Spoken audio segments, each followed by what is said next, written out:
19 तारीख फुलेरा दूज भी 19 तारीख। आज के दिन मेरा धतूरे का श्रृंगार, धतूरा जो तुमने मुझे दिया है वो मुझे समर्पित करेगा। जैसे आपको मैंने सिद्ध कर कर अपना लिया, उसके भी जीवन को मैं सिद्ध कर कर अपना बनाकर उसके दुखों का नाश कर। फुलेरा दूज का दिन एक ऐसा दिन होता है, शंकर भगवान को एक दुर्वा, एक अक्षत अगर आपके स्वप्न में आ रहा है कि सर्प दिख रहा है, जीव जंतु दिख रहा है, पति को ऐसा लगता है कि मेरा पति का एक्सीडेंट हो गया, बच्चों का एक्सीडेंट हो गया, गलत गलत विचार, नेगेटिवता जिसके गले में, जिसके मस्तिष्क में आती जाती है, मेरे बच्चे गए हैं बाहर, कहीं उनके साथ कुछ ना हो जाए, पति गया है उसके साथ कुछ ना हो जाए, गाड़ी से गए उसके साथ कुछ ना हो जाए, गाड़ी धीमे चलाना कुछ हो तो ना जाए, ऐसा मन में जब विचार आता है, आज ही के दिन फुलेरा दूज के दिन एक दुर्वा एक चावल शंकर भगवान की जलाधारी पर रखा जाता है। शिव जी आपको भय से मुक्त कर देते हैं क्योंकि वो बाघंबर है।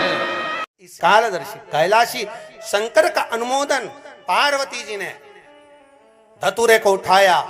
बेलपत्र तोड़ी और माँ जगतजननी जगदम्बा अंबा भवानी माँ दुर्गा ले गई और ले जाकर भगवान शंकर पर चढ़ाया, जल चढ़ाना प्रारंभ करा। वो फुलेरा दूज का दिन था जिस दिन राधा जी की महत्ता को दर्शाया। भगवान कृष्ण इतने प्रसन्न हुए कि पूरे ब्रजमंडल को प्रफुल्लित कर दिया, फूल चारों तरफ आनंदित होने लगे। वो फुलेरा दूज थी जिस दिन भगवान शंकर शिव के मस्तक पर, पिंडी पर, शिवलिंग पर धतूरा पहली बार चढ़ाया गया। वो फुलेरा दूज का दिन था। इसलिए शिव महापुराण की कथा कहती है जिस दिन कोई मुहूर्त नहीं हो, कोई काम नहीं हो, उस दिन केवल फुलेरा दूज के दिन आप किसी भी दुकान का, व्यापार का, व्यवसाय का, जन्म का, आदि का कोई भी मुहूर्त कर लो, वो कभी ठप नहीं हो सकता, वो बढ़कर ही चलेगा। सारी जिंदगी के कांटे निकल जाते हैं, सारी जिंदगी के कांटे समाप्त हो जाते हैं। फुलेरा दूज कहते हैं दुनिया में सब दिन का दान, सब दिन का पुण्य समाप्त हो सकता है, और फुलेरा दूज का दान, पुण्य, सत्कर्म, भजन, कीर्तन, नाम स्मरण समाप्त नहीं होता। और आप तो किस्मत वाले हो,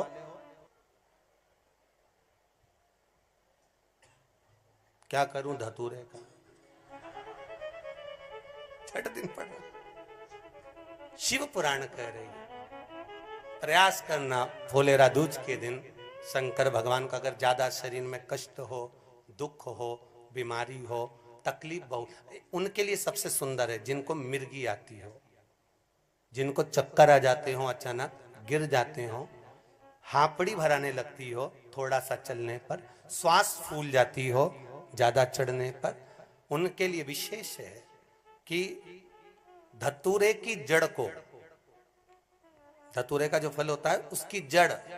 महाराज निकाल कर, धोकर, उसको घिसकर शंकर भगवान पर उसका लेपन कर दीजिए, थोड़ी सी जड़ शिव जी पर चढ़ा दीजिए। फुलेरा दूज के दिन उस जड़ को पानी चढ़ाकर वापिस लेकर आ जाइए। जो मिर्गी का मरीज होता है, जिसको दमे की शिकायत होती है, श्वास की होती है, चलने में हापड़ी भरा जाती हो, फुलेरा दूज के दिन दोपहर के समय पर उसको वो जड़